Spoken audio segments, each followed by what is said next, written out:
Advice যেগুলো আমাদের সত্যি দরকার ছিল। আর ওখানে কিছু কিছু খুব ফান গেম ছিল, যেখানে প্রেরণা, সৈকত, মঞ্জিমাদি সবাই হচ্ছে সুন্দরভাবে খেলছিল, আর আরও সবাই পার্ট নিয়েছিল। তারপর আমাদের সবাইকে সুন্দর সুন্দর এই কিউট হ্যাম্পারগুলো তুলে দিচ্ছিলো, যেগুলো খুব সুন্দর ছিল। আর তারপর আর একটা সেকেন্ড হ্যাম্পার পেয়ে গেলাম মিয়ামরের তরফ থেকে, আর সেখানে কিছু কুকিজ ছিল, চকলেটস ছিল আমার ফেভারিট, আর হচ্ছে মেনিমোর্স। তো এইভাবেই আমরা সেই দিনটা কাটালাম। হ্যাঁ হ্যাঁ হ্যাঁ, আরও কিছু আছে। তারপর আই গ্যালাক্সি থেকেও আমাদেরকে খুবই কিউট কিউট কিছু গিফটস দিয়েছিল, যেগুলো সত্যি খুব ভালো ছিল। তোমরা আই গ্যালাক্সি স্টোরও ভিজিট করতে পারো।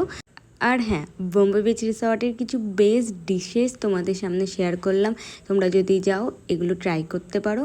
আর সত্যি বলতে বিচের ধারে বসে এত সুন্দর সুন্দর খাবার খাওয়ার মজাটাই আলাদা, কি তাই তো? তো তোমরাও চাইলে বোম্বে বিচ রিসর্টে ঘুরে আসতে পারো।